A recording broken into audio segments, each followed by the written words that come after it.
Assalamualaikum warahmatullahi wabarakatuh. Perkenalkan, nama saya Wibowo Yoga Alfianto, NIM D600190077, Teknik Industri angkatan 2019.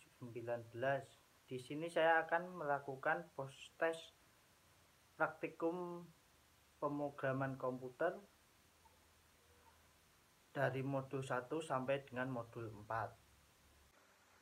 Tujuan praktikum modul 1 yang pertama yaitu mampu mengenali bahasa pemrograman Python serta sejarah perkembangannya. 2. Mampu memahami kelebihan dan kekurangan bahasa Python.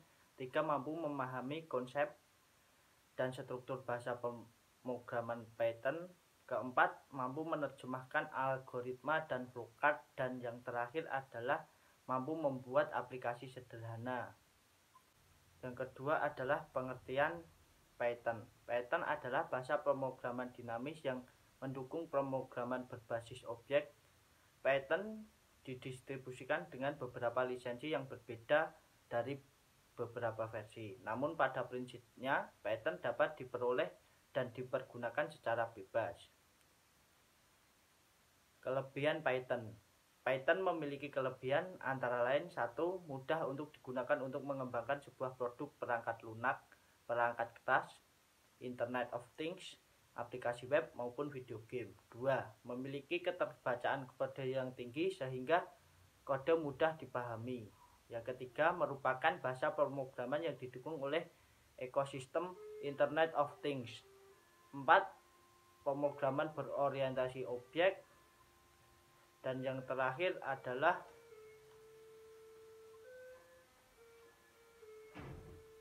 tidak ada tahapan yang komplikasi dan menyambung sehingga kecepatan perubahan pada masa pembuatan sistem aplikasi meningkat. Untuk kelemahan Python sendiri antara lain: 1. Beberapa penugasan terdapat di luar kemampuan Python, seperti bahasa pemrograman dinamis. 2. Python tidak seefisien sebagai statis, tidak seperti bahasa pemrograman komplikasi seperti bahasa C. Dan yang terakhir, Python adalah interpreter, sehingga Python bukan merupakan perangkat bantu yang terbaik untuk pengantar komponen fungsi kritis. Setelah itu flowchart. Flowchart adalah representasi atau simbolik dari suatu algoritma atau prosedur untuk menyelesaikan suatu masalah. Dengan menggunakan flowchart akan lebih memudahkan pengguna untuk melakukan pengecekan bagian-bagian yang terlupakan dari analisis masalah. Dan berikut ini adalah flowchart yang saya buat. Start. Yang pertama, menginput nama, tanggal, dan juga penginputan lainnya. Kemudian berlanjut ke tahap selanjutnya, yaitu pengisian syarat promo. Jika mengetik N, maka terjadi kesalahan dan program tidak bisa dilanjut. Jika mengetik Y, maka pengisian akan berlanjut kepada harga tiket dan biaya tambahan dan juga diskon. Kemudian berlanjut kepada pengisian list minuman. Pada list minuman ini juga tersedia pilihan. Jika ingin memesan, maka tinggal ketik ya, dan jika tidak maka tinggal ketik N dan langsung ke total pembayaran. Jika mengetik ya tadi, maka kita harus mengelis minuman, jumlah, dan harga minuman yang telah kita beli. Selanjutnya kita menuju ke total pembayaran. Program selesai. Skrip pengulangan. Pengulangan sendiri sangat berfungsi untuk berjalannya program. Pada program yang saya buat, saya menggunakan skrip pengulangan while syarat Y, down, harga, input harga, jumlah, input jumlah, list minuman, append, nama, syarat Y, harga, dan juga jumlah. Pengulangan ini akan berlanjut jika tidak mengetik down pada tahap selanjutnya, dan pengulangan ini akan berhenti jika Anda telah mengetik down.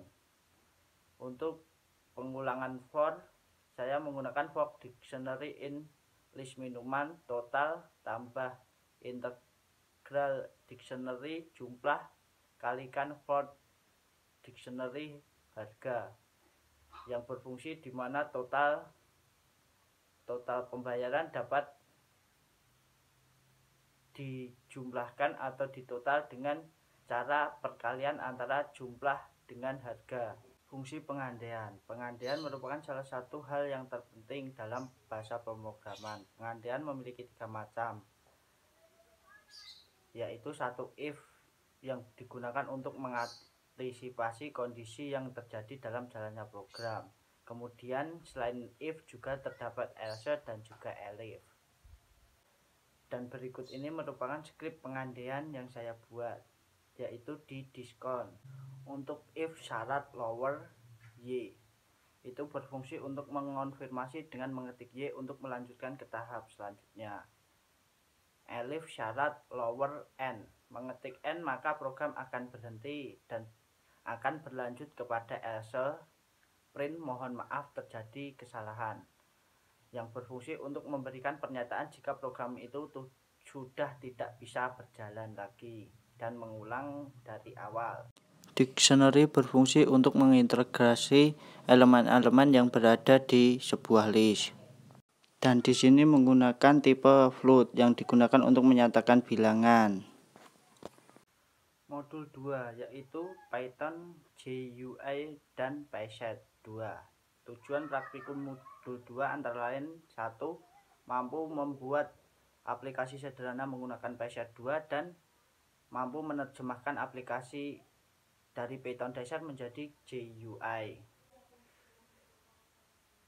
Yang kedua adalah pengertian GUI and PySet 2. GUI adalah USD untuk menunjukkan satu set antarmuka dengan komputer sistem yang melibatkan image yang ramah, bukan perintah teks yang membosankan untuk muncul di sejumlah kurva. GUI membuat mudah untuk akhir kita untuk full lineage tanpa mengetahui banyak-banyak tentang underlay diimplementasi. PySet 2. PySet 2 adalah modul Python resmi dari HITI untuk Python Project yang menyediakan akses ke kerangka kerja keseluruhan dan dikembangkan di tempat terbuka dengan fasilitas ALT. Anda akan mengharapkan dari setiap project OSS modern seperti kode repository.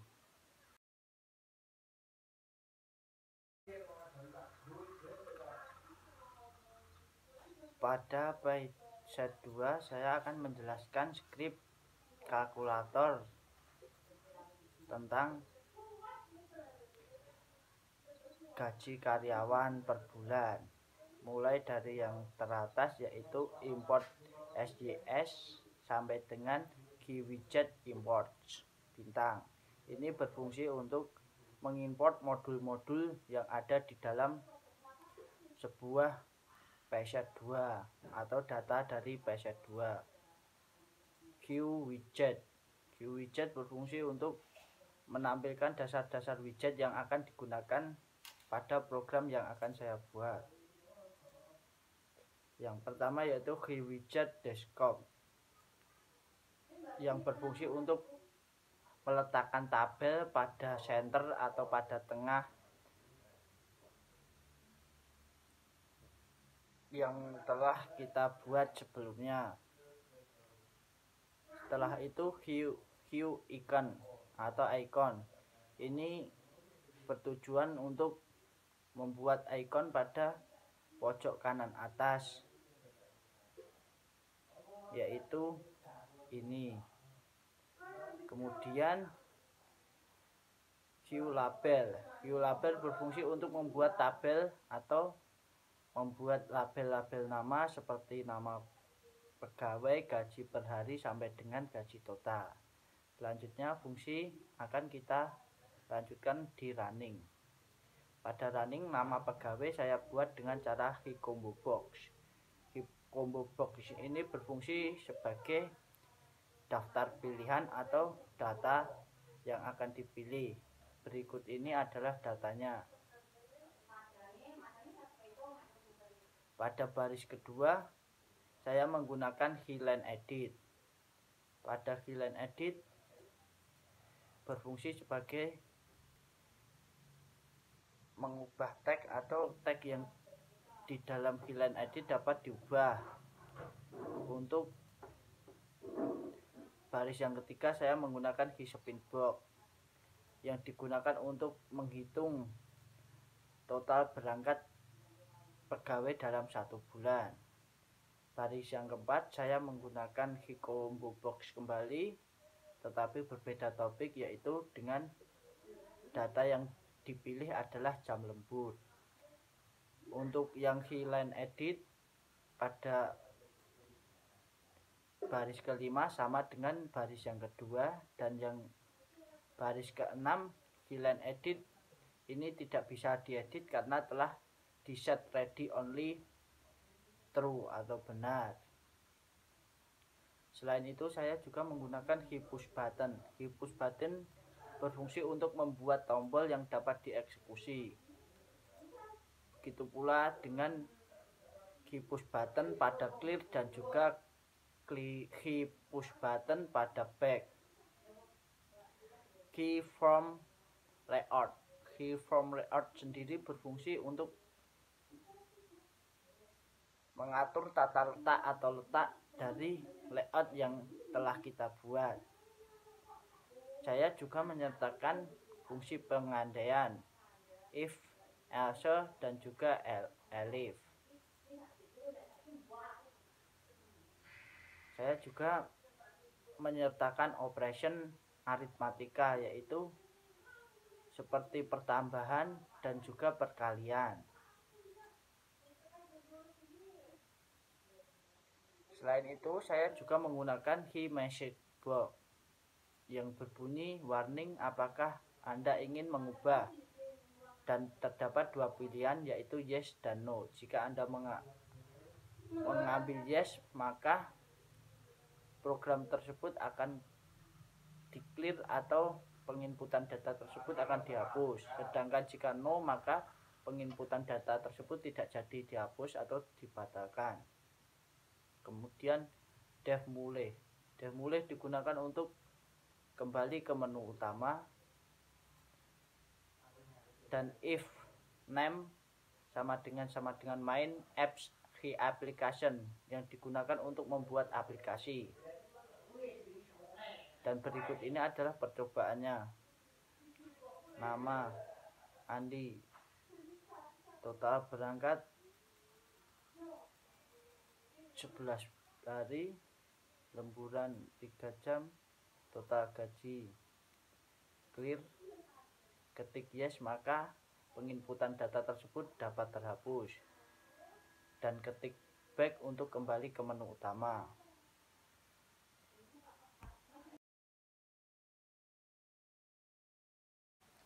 Modul 3 yaitu web statis dengan Django. Tujuan praktikum: 1. Mampu memahami sinteks yang digunakan pada HTML maupun CSS. 2. Mampu memahami penggunaan Django. Dan yang terakhir, membuat tampilan web statis lebih sederhana menggunakan HTML dan CSS melalui Django.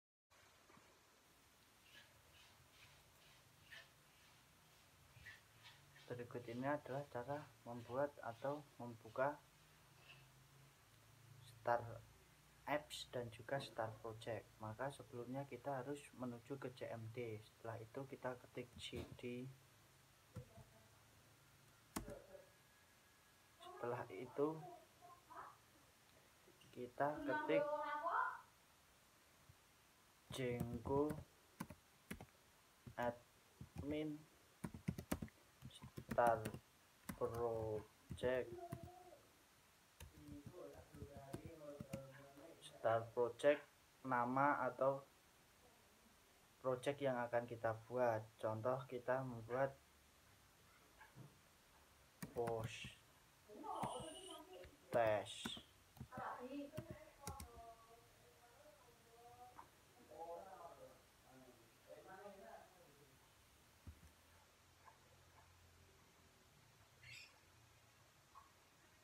langsung kita masuk ke dalam CD post test.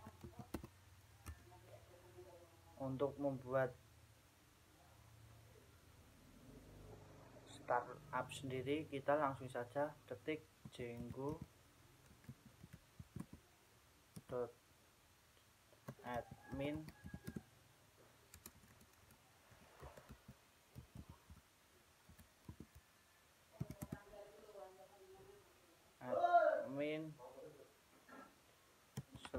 startup apps,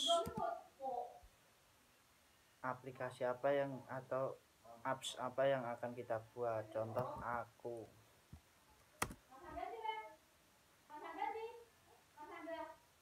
Setelah itu kita run server.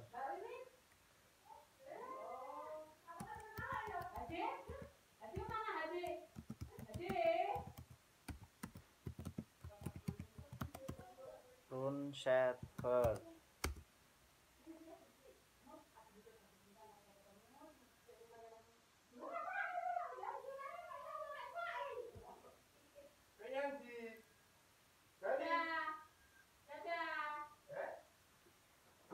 Setelah run server sebelum dan berikut ini merupakan program menunjukkan sudah berjalan dan sudah tersimpan di lokal C.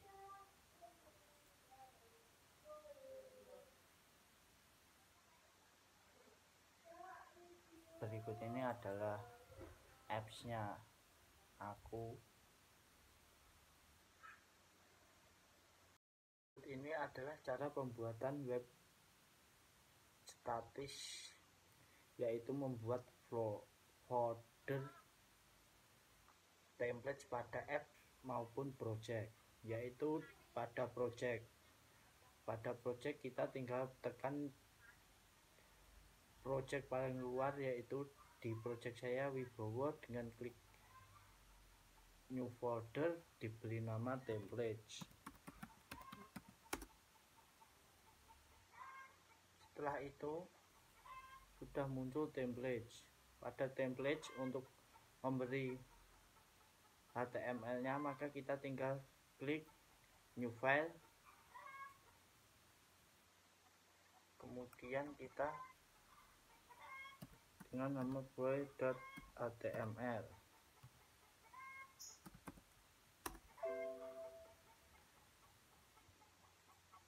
atau nama yang lain. Setelah itu, jika di dalam apps, maka kita klik apps. Yang saya contohkan pada kali ini yaitu produk. Pada produk kita klik produk, kemudian new file,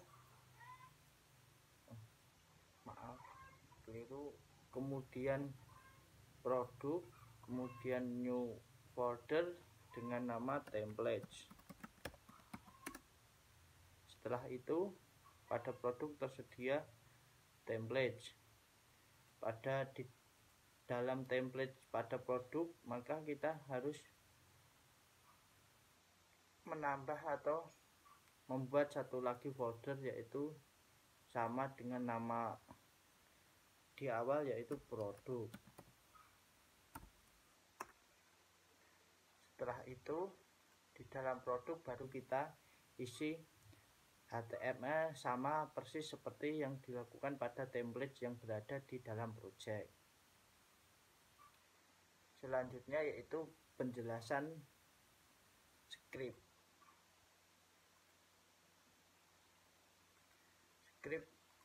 produk.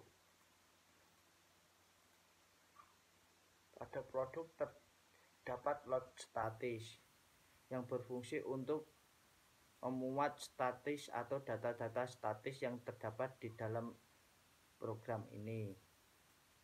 Kemudian doc tipe HTML ini berfungsi untuk memilih tipe dokumen yang kita gunakan. Untuk head merupakan kepala atau bagian atas dari halaman yang kita buat. Title adalah nama atau halaman yang kita buat. Dalam kali ini saya memberi nama dengan nama produk. Setelah itu di bawahnya link rel icon. Ini untuk memberi icon pada produk, yaitu pada pojok kanan atas. Setelah itu link rel style sheet, yaitu berfungsi untuk memberikan CSS pada program kita agar tampilannya lebih menarik. Setelah itu pada body, maka ini berisi tentang isi dari HTML yang kita buat. Di dalam body sendiri terdapat banyak sekali isinya, seperti tombol berikut ini yang terhubung dari halaman satu ke halaman lain, kemudian daftar keramik atau daftar produk yang ada, kemudian rincian-rincian produk mulai dari kualitas, ukuran, persediaan hingga keunggulan. Yang terakhir adalah footer. Footer ini berfungsi untuk bagian bawah, yaitu copyright Wibowo Yoga Avianto D600-190-077 yang merupakan pembuat dari halaman tersebut. Kemudian kita berlanjut untuk pembuatan CSS. CSS sendiri kita masukkan ke dalam folder static, yang mana kita klik new folder dengan nama static.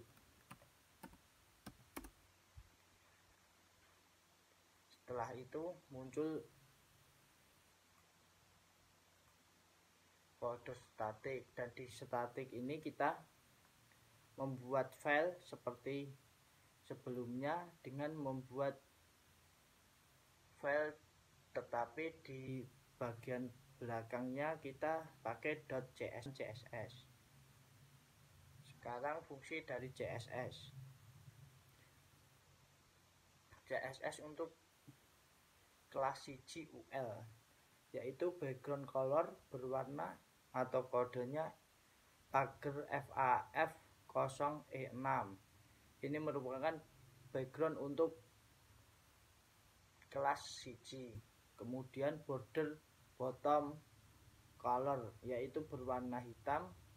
Border bottom style, dimana style bottom solid dan ketebalannya 2 pixel. Kemudian list style type tidak menggunakan atau 0, posisi fix atau tetap, kemudian bagian top 0% dan bagian width 100%.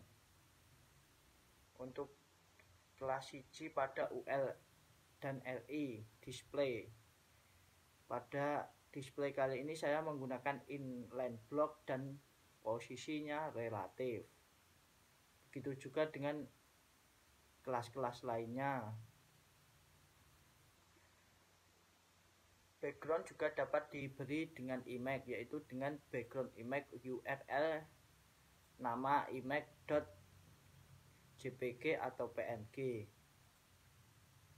Kemudian pada bagian yang lain sama. Dan pada footer saya juga memakai background color, tidak baik background image. Modul 4, web dinamis dengan Django. Tujuan praktikum modul 4 antara lain: 1. Mengenal dan mengetahui cara kerja website dinamis. 2. Mampu membuat database dan tabel pada MySQL dan mampu memanipulasi data di dalam tabel. Berikutnya adalah pengertian database, Helm, Apache, dan juga MySQL. Database adalah kumpulan data yang pada umumnya menggunakan aktivitas dan perilakunya dalam suatu organisasi. SAM adalah suatu software yang bersifat open source yang merupakan pengembangan dari Linux, Apache, MySQL, PHP,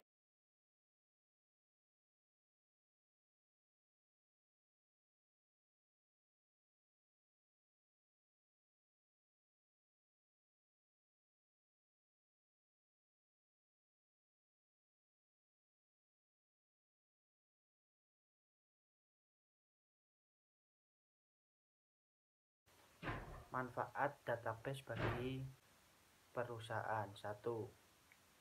Penyimpanan aplikasi yang bersifat sama dapat dilakukan sekali saja. 2. Menyangkut keserasian atau keseragaman penyajian data. Dan yang terakhir adalah menyeimbangkan kebutuhan.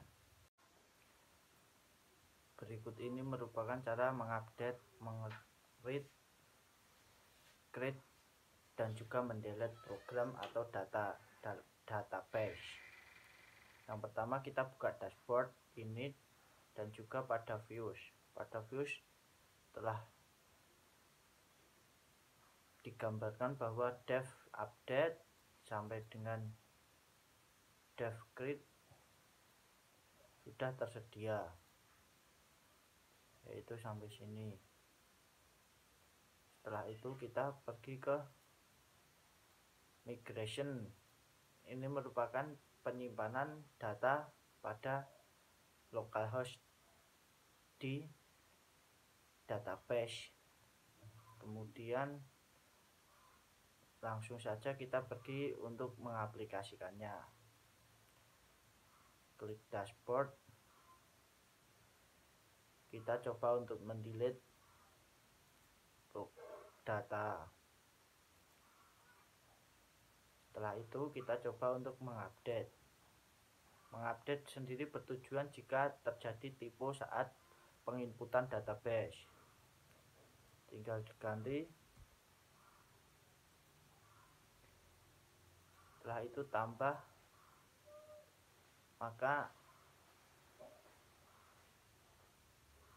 data akan berubah. Setelah itu untuk menambah produk, maka kita tinggal ketik order. Pada order kita masukkan data.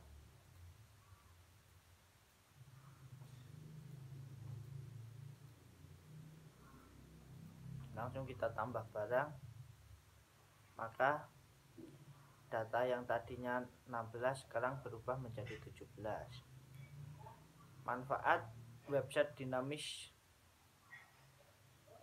dalam perusahaan atau bagi perusahaan antara lain: 1. Meningkatkan penjualan produk. 2. Omset meningkat. 3. Pelanggan dapat mengakses kapan saja. Dan yang terakhir adalah produk-produk yang kita jual tidak harus dipamerkan. Sekian presentasi dari saya, kurang lebihnya mohon maaf. Billahi taufiq wal hidayah. Wassalamualaikum warahmatullahi wabarakatuh.